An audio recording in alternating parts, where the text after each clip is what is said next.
Hi, thanks for joining me today on this learning adventure about the important role arts can play in healthcare. We have a lot of exciting ground to cover. Blair Sadler ran hospitals for adults and children for 29 years. How he got interested in this field of arts and healthcare might surprise you. It was really a case of serendipity, and at the time, not the best kind of serendipity.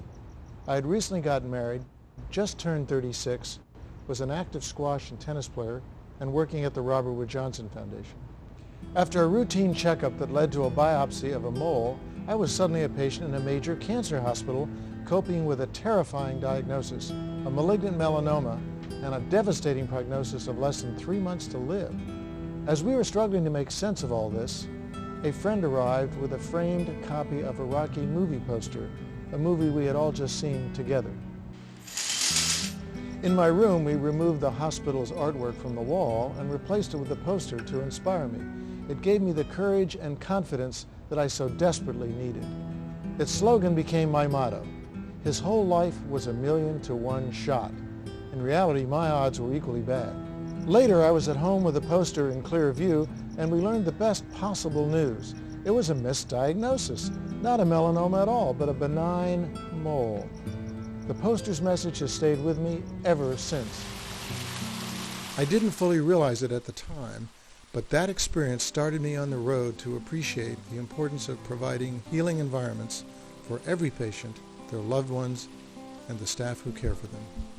A few years later, as the new CEO at San Diego's Rady Children's Hospital, it gave me the perspective and the confidence to put a value, indeed a dollar value, on including the healing environment in every building decision we made. Phew, that's quite a story. No wonder Blair is so committed to advancing this field of arts and healthcare. Blair and I spent some time here at Rady Children's Hospital recently and saw many examples of how the healing arts are integrated into patient care. Beginning with the building itself, it sure doesn't look like a typical hospital, and I understand that the sculpture fountain out front has become the iconic symbol for the whole campus. I love the animal topiary and the healing gardens. There are 4 gardens, and 3 are named after Carly Copley, a courageous child who died of cancer at an early age. One is the Garden of Dreams and has many examples of animal sculptures designed to delight. I also like the way art is used to make waiting rooms more friendly and procedure rooms less scary.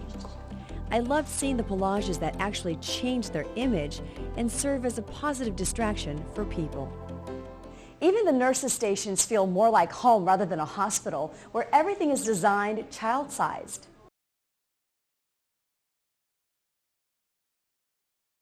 These innovations are wonderful, but what's the data to support that they make a difference? Can art really measurably improve healthcare outcomes? I'm encouraged to learn from you, Blair, that there's a rapidly growing body of research starting with the physical environment itself. 2 years ago, a research team reviewed the world's literature on evidence-based environmental design. They reviewed over 1,000 published studies organized into 3 areas: patient safety, such as infections, medical errors, falls; other patient outcomes, including pain, sleep, stress, depression, length of stay, privacy, overall satisfaction; and staff outcomes, injuries, stress, work effectiveness, and overall satisfaction. They concluded, compared to 2004, the body of evidence has grown substantially. Well-designed physical settings play an important role in making hospitals less risky and stressful, promoting more healing for patients, and providing better places for staff to work. In a second comprehensive review of 350 articles in pediatrics, the authors concluded that a growing body of research shows that the physical design of pediatric care settings contributes to clinical and safety outcomes among patients and families. The nonprofit Center for Health Design is a great resource for new ideas and information. Blair and 3 architects have written a report in the IHI Innovation Series. This was published in 2009 and provides specific design recommendation and a checklist for people to use.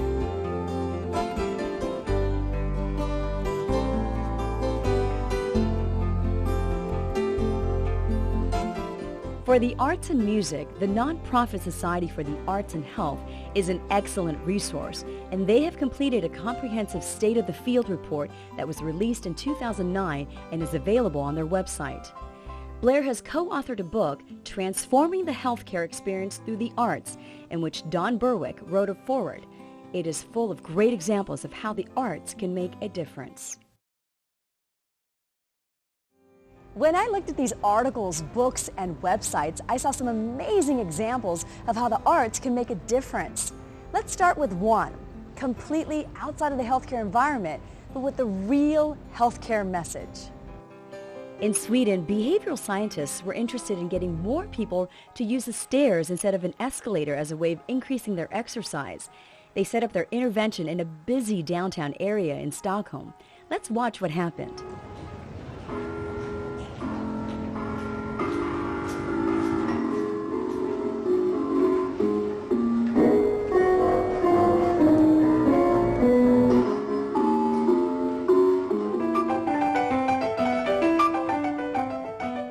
They asked the question, what if design made things more fun and actually encouraged you to do things that are good for you, like exercise more often? The results were amazing, an increase in the use of stairs by 66%. Quite remarkable. I guess we have something to learn from this. Blair gave me some good examples of how art can make the healthcare experience less scary, even enjoyable. Let's look at some of those remarkable artists, musicians, filmmakers, dancers, and storytellers who are truly transforming patient experiences. One of my favorites comes from Denmark, where a team of talented musicians, physicians, and nurses have been achieving some impressive results. Now, doctors in Denmark say they have conclusive scientific proof that music helps to reduce the perception of pain and to speed up patient recovery. As Malcolm Brabant reports, they claim they can reduce the level of tranquilizers given to intensive care patients. The music is permanently on in this intensive care unit. The result has been that patients require less sedation and their recovery times have improved. You can close your eyes, all right, but you cannot close your ears. And man has been developed to be able to hear during dreams, during sleep. And we know that hostile environment, like alarms you can hear in the background, interferes with the cure, because the interaction of the brain and the body is very important for the cure, which comes from within. But placing patients in a non-hostile, friendly, fantasy-stimulating environment will enhance cure. It's been assumed for quite some time that music is good for your health, but the process has been rather hit and miss, until now. Because what has happened is that a composer has come up with scientifically designed music that's specifically targeted at the body. And this is the composer behind Music Cure. Neil's eye is constantly refining the music to match the scientific parameters required by the doctors in a unique collaboration between medicine and art.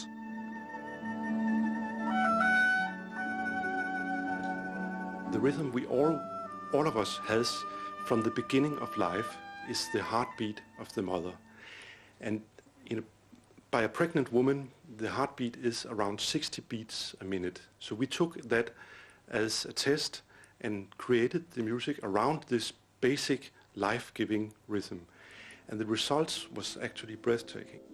The researchers are now exporting their expertise, and they believe music therapy would have immediate psychological benefits in countries with poor hospital facilities. I think it's very important for the rest of the world that they focus on this, because it's inexpensive, it has no side effects, and it's universally applicable.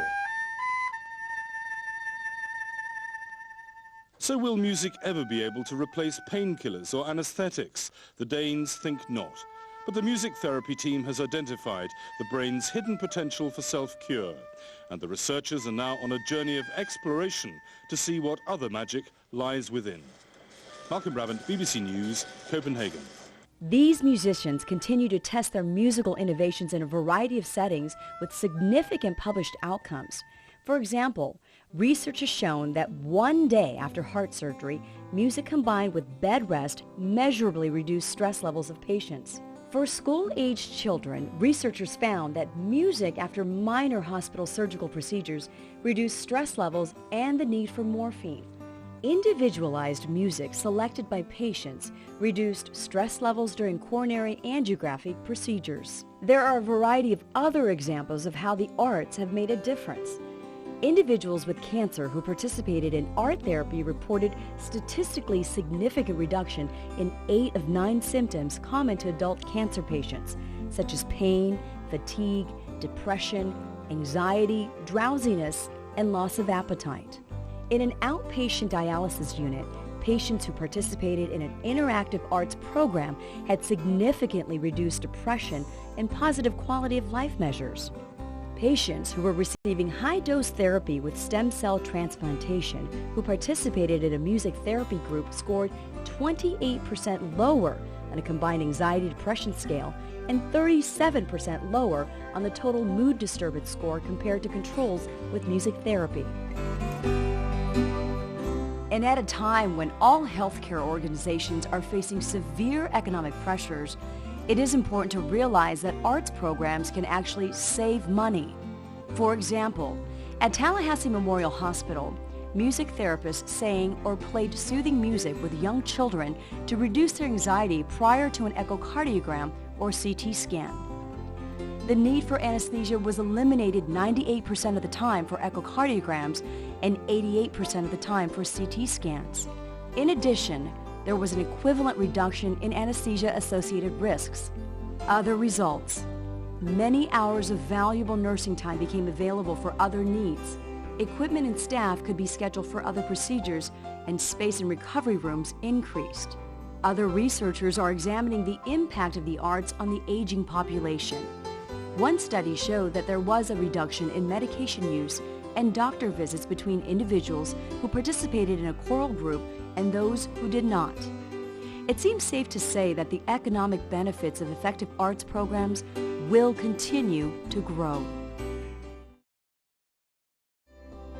I'm convinced by the data that the arts really can make a difference in healthcare outcomes. So the next question is, how do you implement such evidence-based programs in your hospital? Based on my own experience in seeing other successful programs in action, there are 10 steps I would suggest. First, build a clear connection between the arts and your organization's strategic goals. Examples could be improve patient, family, or staff satisfaction, reduce the need for pain medication or anesthesia, strengthen your organization's brand name and help to differentiate it in the marketplace, or attract new donors to support your organization. Second, find at least one influential leader in your organization who can effectively champion the idea. Third, start with a focus. Select a particular location, patient population, or program, as well as the type of arts intervention that are likely to succeed. Fourth, in collaboration with your university or research department, decide what outcomes you hope to achieve and what measures you intend to use.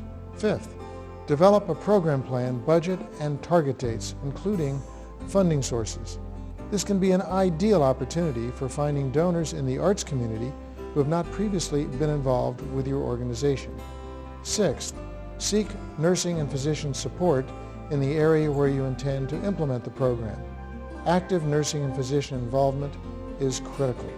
Seventh, keep your key stakeholders informed of your progress. Eighth, measure the impact and disseminate your findings at scientific meetings and in peer-reviewed journals. Ninth, share your findings with your constituents. Include stories of particular patients, families, or caregivers whose lives have been affected.